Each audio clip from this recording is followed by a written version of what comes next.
There's no music. Why isn't there no music? Well, we're live. I hear the music. You hear the music? I hear the music. I hear the There music. you go.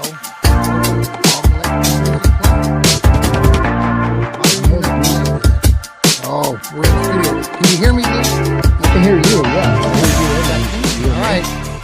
I can hear you. Yeah, welcome. It's the Stirring the Pot Show with Lou Marconi and Johnny Cleveland, part of the Fanatical Elves Network. Are we good?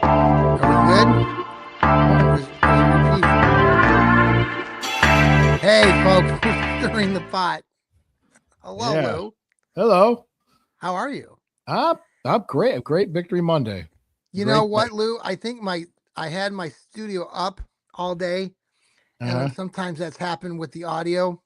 Yeah. So sorry for the shenanigans, folks, but we're here to talk about the Cleveland Browns Yeah. beating the Pittsburgh Steelers, and Lou Marconi right there was there.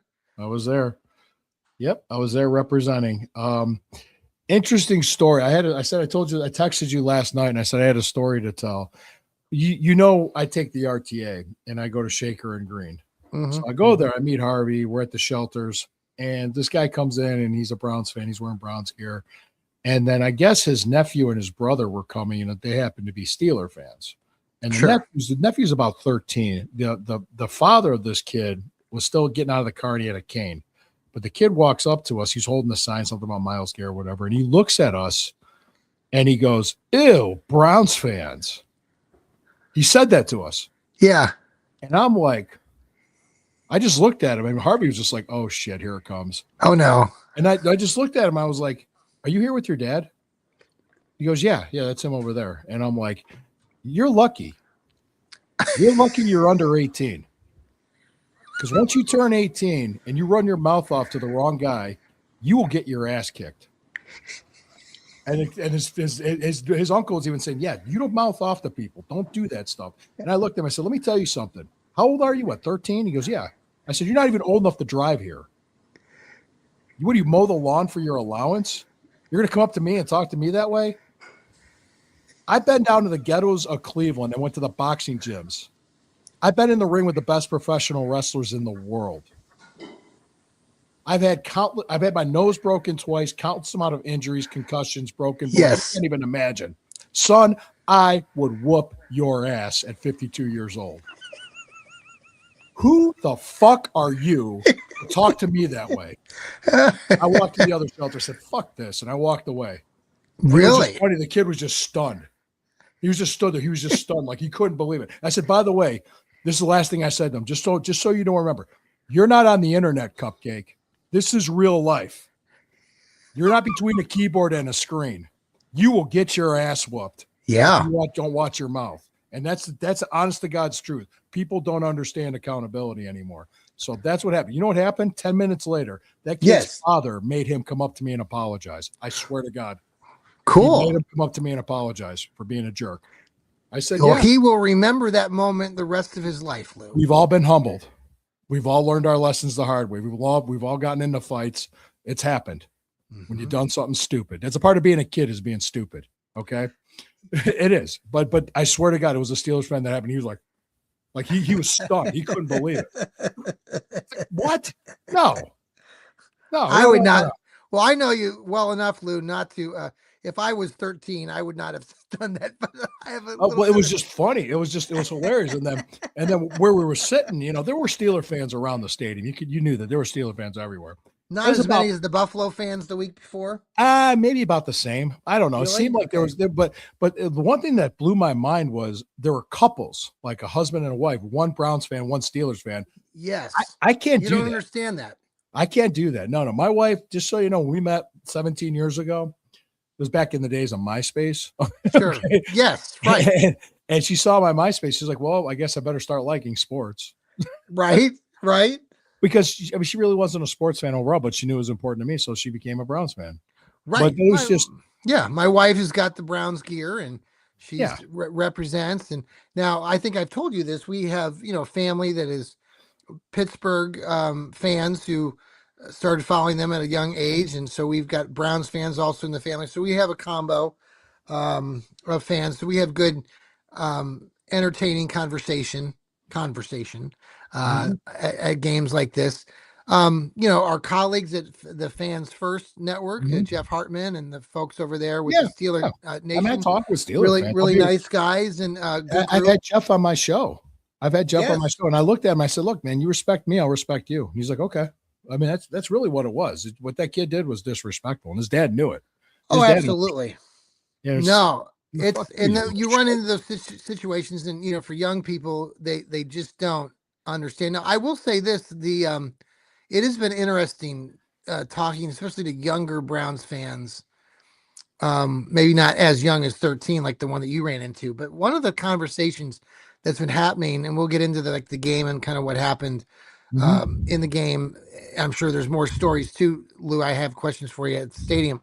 But one of the things I've noticed, like today, I saw this online in La La Land, and I was talking to a family member earlier today, and they're Browns fans, but there's stuff going around in La La Land about people, and I wrote down the guy's name. I had to share this because this knucklehead. I want to point this guy out because he seems like he just needs to be pointed out. So this guy here, Jordan Zirm, Zirm. He's on Twitter. You can follow him if you want. He's got 15,000 followers. Good for you, Jordan. But what annoys the hell out of me with Browns fans, if you want to look him up, Lou, he goes by Jordan Zirm, Jordan and Zirm, Zirm. Maybe you're best friends with him.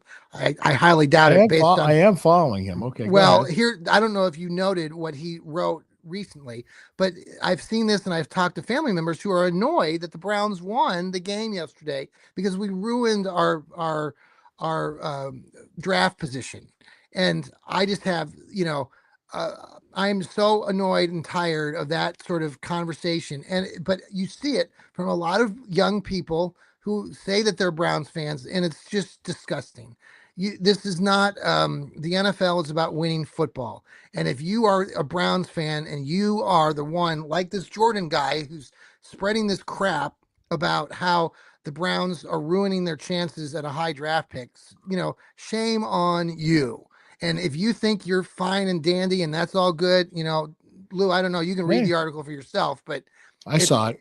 I it, just saw that. I didn't read the it's article, but I saw yeah, it. I it's saw his just post. annoying. It's annoying because Yeah. there's that certain part of the fan base that just can't resist to go where those places are that you and I have talked about before. Mhm. And it's why you Browns fans who you call yourselves Browns fans are so miserable, and we're tired of it. We're listen, we don't like losing. Lou and I we've been around the block. We've watched these games for decades. We're Browns fans down we've been in a Mhm. municipal stadium. We've been to every game, win or lose. Lou went to every game this year. So um, it's just really annoying. And it's stop being a Browns fan. If you call yourself a Browns fan, I call upon you to stop being a Browns fan because you really aren't a Browns fan if you are rooting for them to get the number 1 or 2 draft pick and lose these games. It's just ridiculous, Lou. Let's just kind of. I agree with you. I agree with you on that. Well, the other thing too, the draft's going to fall where it's going to fall, and we went from 2 to 6, Mhm. and we beat the Steelers. Beat your rival or go up 4 spots in the draft. And no, I mean just seriously, because when was Carson Schlesinger picked? Was he 33rd? Yes, yes, yes, You know, yes. I mean, Tom Brady was a 5th round pick. The draft's going to fall the way it's going to fall. So you're going to find other players Mhm. and do that. There was interesting. I saw a video of a pod, and it was with James Harrison and Joe Hayden. Yeah. And We saw- Harrison made a really good point. They have not Uh-oh. won a playoff game. No, they have not won a playoff game since 2016, meaning the Pittsburgh Steelers. Sure. Yep. And he said out of the first 2 rounds, going back that 10 years, okay, Yep. first 2 round picks that they've made, first and Yeah. second round picks Yeah. they made, only 2 players out of that 10 years have been extended. So essentially they've been misses. Mhm. TJ Watt and Fryermuth. You're right. Yeah. Yeah. I didn't even think of it. I said that's because that's the main reason. We've been mediocre. Mhm. We've been kind of in the middle for the last 10 years, Mhm. and we haven't been bad. We haven't been bad enough to draft high enough to get a high level quarterback. So we've been kind of trying to find diamonds in the rough and playing the quarterback game. Mm-hmm. And it's interesting how that happens. But then again, Brock Purdy was a 7th round pick. Trey Lance was supposed to be the guy. You remember? Yes. It just things shake out certain ways. 49ers, that saved them. Yeah, it really did. Yeah. Yeah. I mean, it's you and I talk about, our colleagues here on the Fanatical Elves Network talk about it. It's, the NFL is, you just don't know. You don't know what you're going to get year by year. No. There are some consistencies, but now even those consistencies in regards to teams like the Kansas City Chiefs struggling, even the Buffalo Bills going to get in the playoffs, but not great. And well, here both top seeds last year's in the playoffs were the Chiefs and the Lions. This year they're not making the playoffs. No, I don't consider the Lions serious. I'm still old school, and I know they have a great coach, but I'm not a huge fan that think. But they were both top. They're both number 1 seeds in the playoffs last year. They were. You are correct. Yes. And this year they're not neither of those teams are making the playoffs. The Chiefs or the Lions. Right. Yeah. Yeah. So and that's my point. That was my point. It's like you don't know what you're going to get from year to year. Nobody had New England being one of the top 2 seeds or Denver. Yeah. No, nobody did. You just never know what's going to happen. Yeah, Denver. Yep. Bo Nix. There's just so many things that could, and I guess that's now back to this whole story with the Browns, because the Browns did win. And we should be excited about that. I'm happy they won. I'm glad they won. I'm glad. I wanted to beat the Steelers. I was at the game. I wanted to win the game. What was the atmosphere like going into it, and how did the fans feel? The Browns fans were kind of just mum and being quiet, and the Steeler fans were waving their towels and getting cocky. Mm-hmm. That's exactly what it was. They thought they had it in the bag. They thought they were going to come on there and celebrate on our field in an AFC North championship. And I said, and one guy, it was interesting, another guy, we were walking up the ramp and the kid was a Steelers fan. I say kid, it's been a young guy in his 20s. Oh, yeah, we got it. He says, hey, you guys have been splitting them. It's been even the last 7 years. We're 6-1-1 now against them over the last. Yeah, but it's been pretty darn even the last few years. And we're 12-6. Stefanski's 12-6 against the AFC North. Yeah, in his time here at home, which is at home. Yeah. So he's explaining this, and then he said something along the lines of, and I said, hey, well, we beat you last time. I said, okay, last time we were coming back from London, you were coming off your bye week, and he's like, the guy looked at me, he's like, yeah, he's right. That's true. That did happen. I was like, yeah. So I wouldn't put too much stock into that game. All right. And you guys had a very easy start to the schedule, and that's true as well. Sure. They could very well lose next Saturday night or Sunday night. Excuse me, it's a Sunday. Well, night. Now I was talking to Jeff Hartman over in Pittsburgh. I texted him last night about our victory over their team, and he said that I think he said they were. Let me go back and look. I think he said they were 4 in recent games against Baltimore in Pittsburgh. Yeah, they've beaten them in Pittsburgh. 4-1. Let me see here. Yeah, he says they're 4-1 since 2020. So the Steelers have a 4-1 record against the Ratbirds. And they could say, well, they didn't have DK Metcalf because of a suspension. They didn't have TJ Watt because of that injury. Yeah. Well, we didn't have Judkins. No. We didn't have Njoku. We didn't have Harold Fannin after the second series of the game. Absolutely. Boy, what about Harold Fannin? What about what a pick. He was a 3rd-round pick, guys. Did we have to tank to get him? No. He's what a great moment, though, in that game. I mean, it was a bad moment that he kind of re-aggravated his injury, but what a great throw. I mean, the ball was a little underthrown, but what a great play by both. Adjustment. What a great adjustment. He made it happen. And it's like I said, you just don't know. And Shedeur Sanders is a quarterback that beat the Pittsburgh Steelers, a Cleveland Browns quarterback that beat the Pittsburgh Steelers. So there you go. I'm just saying, guys. That's history. That actually happened. So yeah. Happened. And even Tony Romo, who covered the game, the TV commentator last night with Jim Nance, on that pass to Harold Fannin early in the game, he said that even though the pass was underthrown, it was actually it worked. It was good. That it, if you had thrown it any other way, he didn't know if that would be completed. But the fact that he was able to locate the ball, Harold Fannin, and come back. I mean, he was able to stop, and he made the adjustment. The backs ran. It really worked to the Browns' benefit. So it happens. I mean, the throw that he made to the next possession, Jerry Jeudy. Jerry Jeudy came up with a few, but the Cedric Tillman. Yes, Tillman throw is really great, spot on. I mean, he's made some good throws. the thing is, sometimes teams adjust to him, and then he's got to readjust. So he's still learning. He's still growing. It's just, guys, he's not a finished product. And just so you know, if we do draft a quarterback, say we decide to trade up from where we end up and we draft like a Moore or a Mendoza, those guys aren't going to be finished products either. Mm-hmm. They're not. Yeah. So just so you know, I'm not even sure what's going to happen. It's interesting. Did Hartman say anything about Tomlin being on the hot seat? No, he didn't mention that at all. Because a lot of Steeler fans were talking about like, oh, I'm sick of Tomlin. I want to go. They want to. You hear that a lot, yeah. Yeah, you hear that a lot. I was just curious if Hartman constantly mediocre. They get to the playoffs, but they can't win a playoff game. Like they call him mediocre Mike. They call him that. Yeah, I've been on other podcasts with Pittsburgh people about that, just representing the whole Stefanski stuff. Yeah, we can talk about that. Yeah. Let's pause for a quick commercial break, and we'll come back and talk about Stefanski. We'll be right back. Sure. We're back, stirring the pot. Sorry about the technical glitches last night or at the beginning of our show today. Hopefully you're stuck with us. I'm sure we have people here somewhere. Yes, we do. Blizzard, nobody's outside. So we drove back from North Cannon today. It was a little dicey there on 71. I'll say Atlanta, it's like halftime. Atlanta's winning 21-0 over the Rams. Wow. Atlanta does that sometimes. They've had a few of those games where you don't think they're going to win, and they end up beating. They come out, they beat the brakes off of somebody. Yeah, Kirk Cousins is their starting quarterback tonight. It looks. Yes. So Stefanski wins this big game, and so some of the conversation continues to be about Stefanski's, hot seat or not. And I guess there was an article I think Tony Grossi came out with today, and there was something that Stefanski said, and I didn't see all the clips, and there was something that he said today, and I didn't, like I said, he said like I'm privileged to have this job or something. Yes, like that. And something. So some people are speculating that he knows he's gone. Like he knows he's going to get fired at the end of the season. It might be.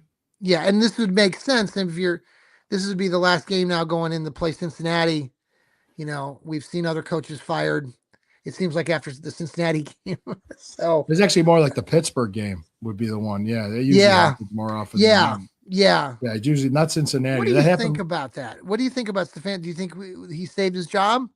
I think if they were going to do it, they already made the decision. But I haven't heard if they made a decision. Mm-hmm.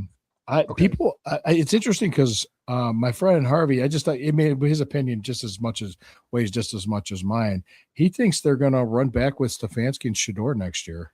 Okay, and he thinks they are. And I said, you know what, I can see why they would, but I could also see why they would move on from Stefanski. The thing is that if you could say, look at the work he put in with Shedeur, look at the progress Shedeur's made, and the fact that the team didn't quit on him, and he really doesn't have much on offense to work with as it is.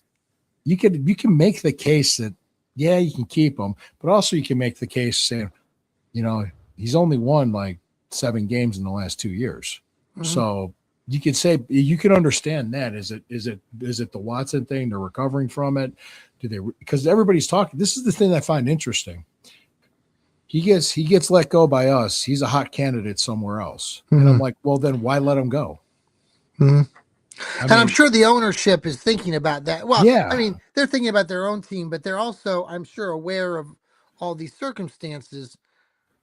But they have to make the best decision for the team. I agree with you. I do think that Shedeur has been making progress. I know Steve Gill, our colleague, is always constantly saying, we've got to give Stefanski credit. People don't like to give him credit for helping. They're trying to say he was sabotaging him, which was idiotic. That's not true at all. He was working with him. Because he wasn't playing him right away or giving him first team reps when he had to get his other quarterbacks ready.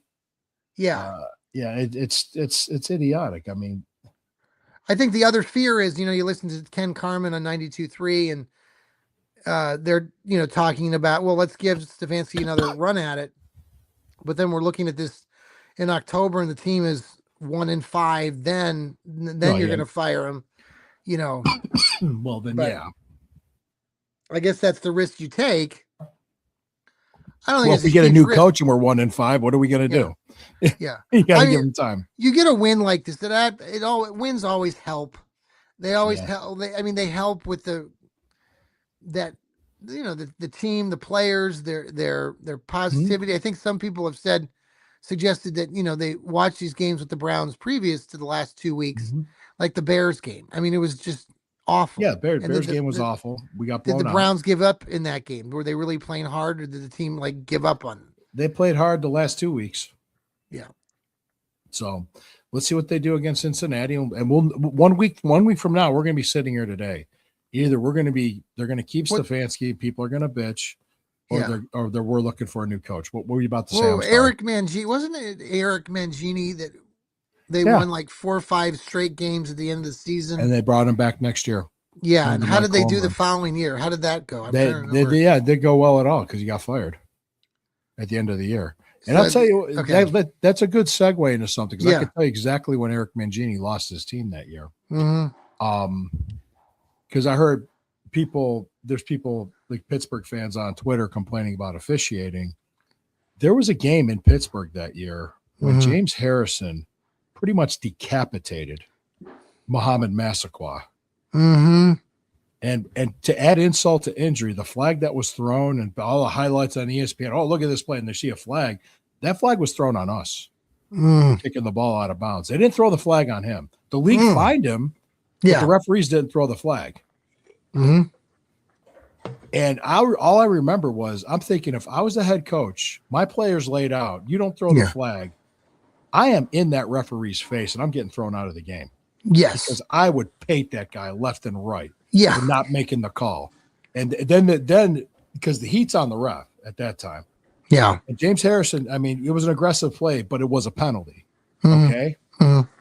And he got fined by the league, but the referees didn't get fined. Referees didn't get reprimanded for not enforcing the rules, because he also did the same type of shot to Josh Cribbs earlier in the game, and he didn't get thrown out for headhunting. Okay, that's it. Oh, you want to go back with the referees, Steeler fans? You want to talk about that? Let's talk about that Super Bowl against the Seahawks. Yeah. The referees against you in that game? Yeah. Let's hear that. Or how about in 2006, Ben Roethlisberger throws a pick six in Cleveland, gets returned for a touchdown. They called it back. Really? They called it back because Ben Roethlisberger got blocked. He got up. We blocked him. And I remember that. Yeah. Threw the flag, and they took 6 points off the board. You know how much we lost that game by? 3 points. Yeah. We lost that game by 3 points. That cost us the game. But yet, I want to hear Pittsburgh fans complain about referees. Let's go over how many times does Hines Ward throw crackback blocks? Yeah, Hines Ward was dirty. How many times do those dirty shots, cheap shots happen? Oh, hey. You're going to complain about referees. No, they've had a history of, they took out Nick Chubb. I mean, come on. I got more. That's just so. I got more if you want to keep talking. Let's go. Yeah, Nick Chubb never was the same after that. You want to know why you lost the game yesterday, Steeler fans? You were scared. Want to know why? Because you played scared. Your offensive game plan was to avoid a sack record and not try to win a game. Yeah. That's how shit for brain stupid that was. Yeah. Not you Pittsburgh fans, the coach and Aaron Rodgers and the players. Plan. Yeah, the game plan. It was just ridiculous. It was just and even at halftime, Mike Tomlin coming out of halftime on the TV broadcast, going to halftime, he was asked questions about the first half and about Myles Garrett. And Tom, it was a quick 30 seconds, and he was just like, "We got to score touchdowns, but we'll be fine." It's just that callous sort of like, we're going to beat them. But the funny part is that we're 6-1-1 against you guys when you come here to Cleveland. So just shut up. Yeah. We don't need any more conversation. We don't need young kids talking to Lou. This little brother talk is dumb. No. Yeah. Great. You beat up on an expansion team for 20 years. Oh, how fucking tough. Well, the other part of this conversation is more historic, and the Steelers were the laughingstock of of football for decades when the Browns. Years. Browns are winning championships. Yeah. Browns are winning championships. Pittsburgh was a laughing stock. You had nothing. And, to the Steeler, Terry Bradshaw, Lynn Swann, Stallworth, these guys, listen, you guys played, you brought some, you brought what word am I thinking of? You brought it back to where, you were respectable and you did a lot of great things. And yeah, you won some Super Bowls. Great. Yeah, you won 4. Yeah. But we won championships too. So, and you haven't won any and Jack We squat won 7 at all. championships in 10 years. And what have you won recently? Just talk. Let's if you really Yeah, want to we get haven't down won to since 6. We haven't won one since 64. haven't we but won 2 playoff? No, we've won at least 1 playoff game. Oh, that's right. against them. We We beat Pittsburgh. you, Squealers. So In let's Pittsburgh. just- Yeah. So I mean, yeah. just like, but, I mean, You guys seriously, to hear them complain about referees, it's like, shut up. right, Stop. right. Yeah, Yeah. come on. Well, Get what out, happened the week before? Right. What happened the week before? I mean, Detroit should have won the game, and if you want to talk about refs giving the game to you, Pittsburgh, they gave the game to you, Pittsburgh. Yeah. Yeah. So, It's just the thing is they were cocky. They ran their mouths. They got humbled. That's just well, listen, the way the game. I mean, the way you watched it here when I was watching here at home, it really was stunning, and really I gave it talk last night in the post game. I mean, our Browns defense was outstanding, and Carson Schwarzenegger, who was like Rocky, who was injured, and he played every freaking snap, couldn't even stand upright practically half the game. Tony Romo kept talking about how he at one point Tony Romo said he really needs to get out of the game because you're kind of hurting the team more, and I'm like, nah, Tony Romo, just be quiet. It's Carson Schwarzenegger. I mean, that kid. And the Browns defense was just, lights Travion out. Campbell. I mean, Campbell's been the pick of the year. I mean, that trade to get rid of Greg Newsome and he was a better fit for us. Oh, and Newsome was a better fit in dude. Jacksonville. Oh my God, he's been He's lights out. Outstanding. Yeah. They went after Denzel Ward 3 times. And it's like, Yeah, at the end of the game, like, yeah, how boneheaded are you? Like Aaron Rodgers did. Look, I mean, that's what he like. Okay, and that was not, by the way, you Pittsburgh fans who were complaining about that being pass interference. It was not pass interference. You can talk about it till the cows go home, but no, they're complaining about the roughing the passer on Shador, and I've seen a lot less get for called. sure. I've seen a lot less than that. Well, I'm sorry. On the 4th and 1, Pittsburgh fans, 4th and 1 before the last series, and Aaron Rodgers had the ball tipped by Shelby Harris. What the hell was that? He was bear hugging Shelby Harris. I don't know if you saw the highlights there, but on the TV broadcast, Lou was crazy on that 4th 1 down play where Shelby Harris deflected it. He was actually being bear hugged by the Pittsburgh Steelers lineman. And you Steeler fans want to complain about calls not going your way? That was so like obvious watching it live. Everybody saw it and we're like, what the hell? Or the throwaway by Aaron Rodgers late in the game when he threw it to nobody and there was no intentional grounding called. Oh, I'm sorry, the refs. So don't complain, like Lou said, about you aren't getting the right calls. Yeah, it's happened. I mean, yeah, I'm sorry. You're not going to get away with that. You're not. No. Well, it'll be interesting to see I'm not going to watch the game. I could care less about Baltimore and Pittsburgh in their game. So I guess I really don't care either. But it would be interesting if Tomlin doesn't win that game, what happens to him? But do you think? Well, even if he wins it, they made it to the playoffs. They're going to lose in the first round. So who would they have? They'd have the Chargers. It won't matter. It won't matter. Yeah, they're not that good of a team. They're not.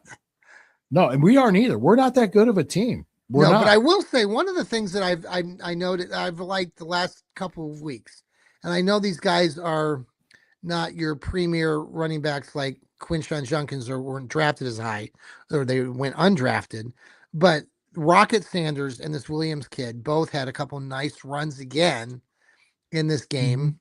They've got Dylan Sampson back in there, but I like that. And they talked too on some of these post-game shows and analyzing the plays that what the Browns are doing in the run game and how they are working on that with their offensive linemen has improved according to some of these analysts since the beginning of the year. Now, I can't speak very highly of Cam Robinson, the left tackle. God, he was called for like 3 different penalties yesterday.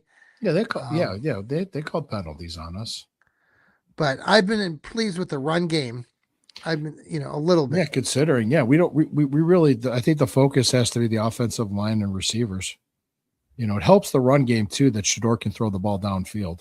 He can stretch the field. It helps. Yeah. Because when Dylan Gabriel was out there, they knew he wasn't going to throw it down there. So were you disappointed that Bailey Zappi didn't come in? No. He was the best. No, not at all. Last year, Lou went and got pizza from Zappi's Pizza. Yeah, it was for the last game of the season. Right? Yeah. We broadcast. You were on. We had a show. You showed us all the pizza. Yeah. I remember that. I got a pizza from Zeppi's Pizza. Zeppi's Pizza. Yes. Well, what are you looking forward to this next week with the Browns? Now they're going to be playing the Cincinnati Bungles down there in Cincinnati. People were complaining on social media today about Myles Garrett not getting the sack record yet, and if he does, it really won't be as good because Strahan did it in 16 games, and but he had more pass attempts against them. He had more pass attempts. Watts did it in 50. Yeah, right. It's absolutely ridiculous. But do you think he breaks it down in Cincinnati? I do. I do. Yeah, I think he will. I think unless Cincinnati's going to pull the same crap that Buffalo did and Pittsburgh did, but he sacked Joe Burrow more than anybody. There was a moment before the game, before I forget, the Bryce Dunlap's mom, Kim Kane, smashed the guitar. I saw that. Yeah. Yeah. Okay. Just so you know, Bryce Dunlap was the young man that donated his liver to Bernie Kosar to save his life. So yes. Yeah. So it was, I mean, I'm not sure what happened to Bryce or how he passed away. But it was, the mother was out there and she did it. It was really cool. It was really a nice nice moment. Yeah. It was a nice moment. Yeah. I wanted to post a few comments here from Jeffrey. Thanks you, Jeffrey, for watching our show again on YouTube. You can follow us there. You can follow us on TikTok at Els Network. You can follow us on Twitter, the X, and Facebook. Oh, wow. I've seen a bunch of stuff. Yeah. Yeah. I'll just post these now. Andrew Berry bringing in 2 former GMs. I don't know if it's to find a new head coach. It's just, yeah, I think there might be advisory positions. Liked him in the draft. Okay. Malik Willis, maybe as a veteran. Yeah, but they'll bring in a vet. Yeah. But Shedeur has 2 touchdown passes and 7 interceptions. Okay, I want to bet my franchise rolling in with. Okay.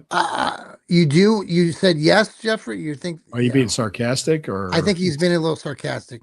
I'm worried about running it with Shedeur 3 interceptions.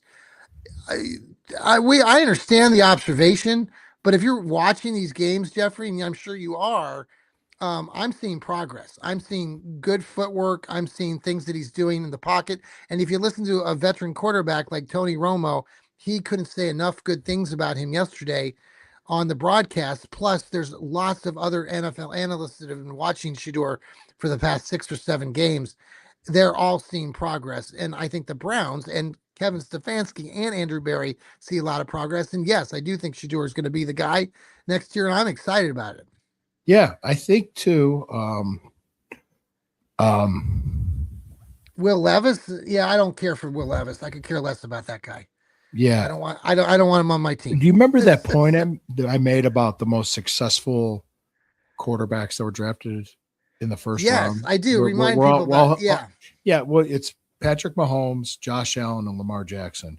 And the one commonality they all have is they had the same coaches. Yeah. Since they've been to their respective teams.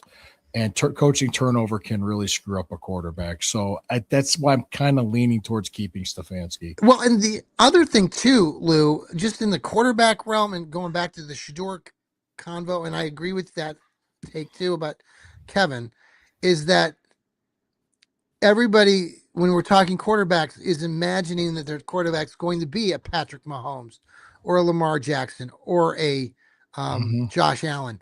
And that's just not the case. The majority, the masses of quarterbacks in the NFL are nowhere close to that.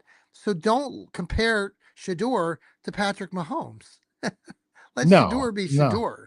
No, I'm not even saying that. I'm not comparing those guys. No. No, I'm not. I know you aren't, but I see other people in La La Land talking about that, and it's like, no. Hmm.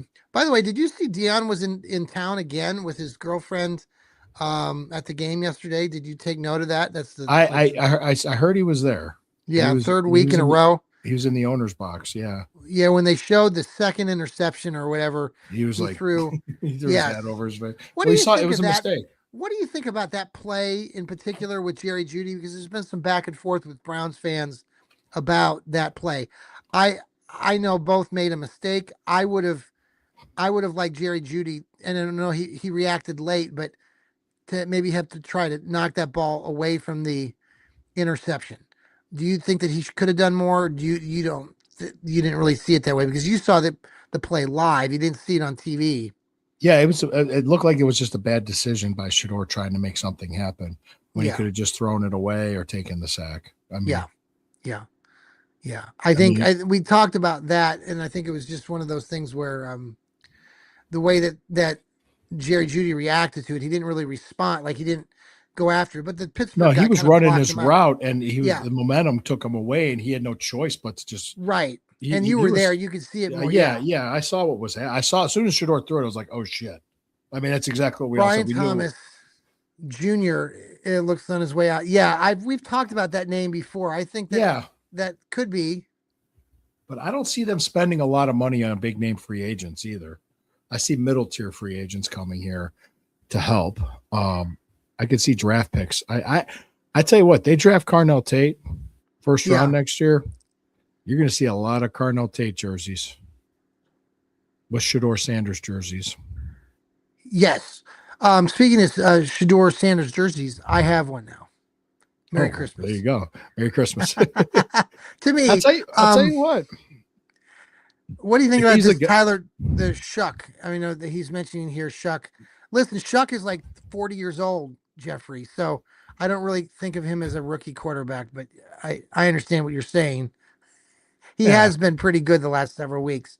yeah. So we'll see. I mean, But yeah, I would take Shador Sanders over Tyler Shuck any day of the week. Shador's a work in progress.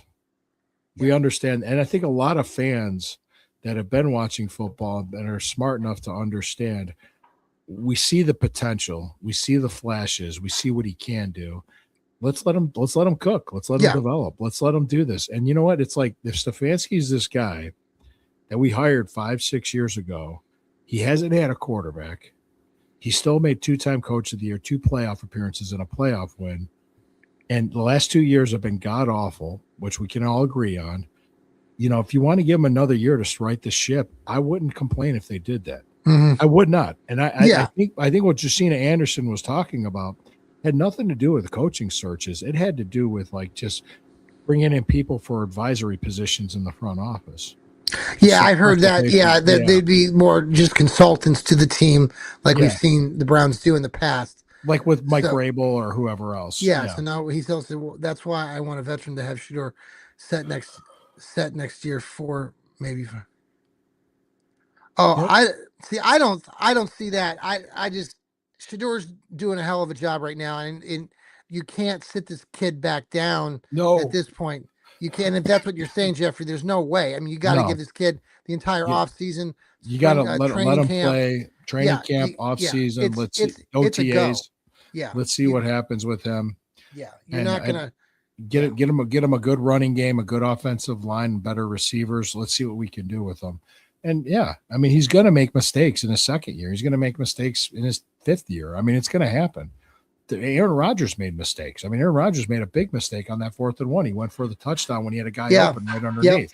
Yeah. So, and he's a 21-year veteran, 22-year veteran. Well, So, I mean, Lou, you and I both. I mean, we all know this as kids, and you know, when you play football. And I didn't play. I don't know. I didn't play organized ball when I got to high school or anything. But you know, when we were kids, right? You know this, Lou. I mean, you Mhm. get out there and you're the quarterback. You have options, right? Every Yep. play, you got wide Mhm. receivers, you got running backs, you got tight ends. You have options. yeah, yes. And so the quarterback has to make the best options. And there's, like you just pointed out, I mean, Aaron Rodgers didn't see his best options, or he wanted to go with an option that didn't work out. And that's what happens. And that's where you find the really good and figure out over time who's going to be the really good quarterbacks. That's why I think Shedeur has a really good opportunity in front of him, and he's got a father who's a dynamite, Pro Bowler, Hall of Famer guy. But I love that just Shedeur has a demeanor about him, Lou. When you listen to him in his press conferences, I've mentioned this before, I like the way that he talks about the game, talks about his teammates. And I truly think that that's how he is as a person. And I think that's a positive going forward. If it doesn't work out, it doesn't work out. But I like the fact that I think that's a really good part of his thing that a lot of people like about him and why I'll tell you what, there wasn't a lot of hate towards Shedeur Sanders in that game. There wasn't. We were kind of like saying, okay, we know you're a rookie. We know there's going to be some growing pains and we're going to deal with this and we're going to watch this. And he's going to make mistakes. I mean, Peyton Manning's rookie year, he had the record for interceptions. Yeah. He did. I'm not saying that he's going to be Peyton Manning, but I'm saying that, there's guys that some guys come out of it, some guys don't. You don't know. You just don't know. And and I think it all depends on if they think that Mendoza or Moore are better than him, or if he's an obvious upgrade, they'll bring in an upgrade. But until then, we got one more game. Has it been interesting for you to watch, and I know you don't pay attention to the other teams as much, but like Baker Mayfield, who everybody likes to go back to in recent memory with the Browns quarterback. This year's been interesting because he's not doing as well. Yeah. Right.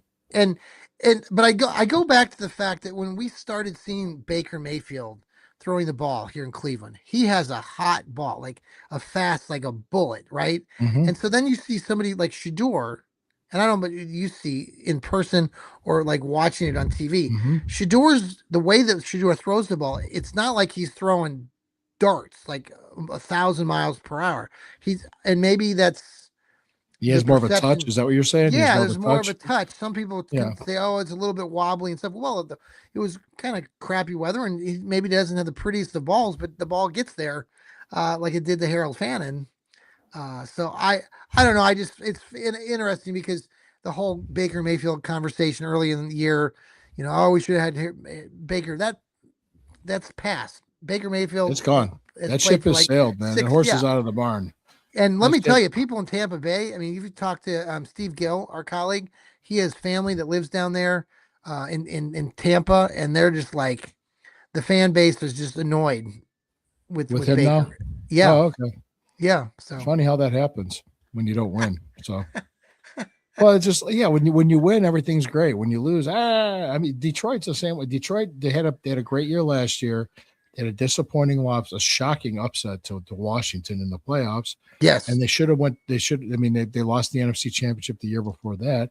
And now they're not even making the playoffs. So you don't know. You really don't know in the NFL. You don't. No. And guys, it's just like, everybody just gets all wrapped up and worried about this. And they plant their flag and this is my guy. This is it. And I got to be right. You don't know.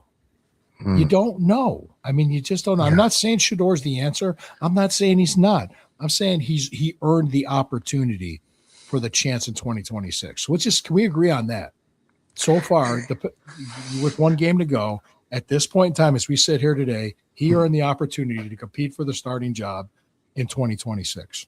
Yeah. And I think Stefanski, the team has not quit on him. And he did a good job with developing this kid. He might have earned an opportunity for another year. He might have. Yeah. I don't know. I haven't heard anything either way. I heard they didn't make a decision, but what if Shedeur has a really good game against Cincinnati? We beat the Bengals. Bengals defense sucks. Yeah. This defense is horrible. And our defense matches up well against their offense. We have a chance. We should have beaten Cincinnati in week 1. Oh God. Yeah. Yeah. We should have beaten the Vikings. We should have beaten the Jets. Yeah. The Jets game, I think people have talked about, I think like that Jets game was, if you want to talk about one game that really just, the special teams giving up back-to-back, a punt and a kickoff to. Yeah, that's just unacceptable. Yeah. Right. And we lost by a touchdown. Yeah. And the other thing too, that Minnesota game, we didn't have a bye week. They were already there for a week. We had to fly there, play, and then fly to. Yeah, we should have won that game. Yeah, we should have won that game. There's a lot of games we should have won. There was, yeah. Oh, how about that? The referee didn't call the holding penalty on the touchdown. Right. In Minnesota. Right. Yeah. So, okay. Yeah. Referees are for Cleveland. Yeah. I would love to hear that.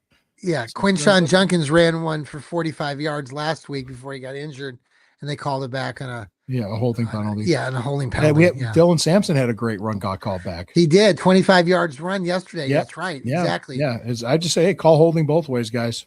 Yeah. So, Yep. Call it on both sides. But hey, it was a great win. Yeah. It was a great win, and I that was my story.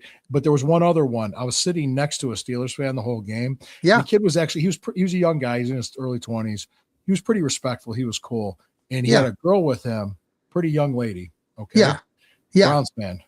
Yeah, and when they were leaving at the end after the game was over, I pulled her aside. I said, "Honey, you could do better." And she laughed and she looked at me and said, I know. Yeah. And then I said, hey, I'm not hitting on you. I took off my glove. I'm not hitting on you. Yeah. Okay? Right. I'm like 30 years older than you. I'm not hitting on you. She was laughing. She thought it was funny. She thought it was cute. That's good. That's it. That's it. Let's end it on that. Okay. Yes. Everybody, I hope everybody has a great night. We'll be here all week. Happy New Year. Happy New Year. Happy New Year. Go Browns. We'll see if any of this Go Browns. Go Buckeyes. If it doesn't, good night. Goodbye. Sayonara. Let's see if it works. You might hear it. I hear you. I hear the music.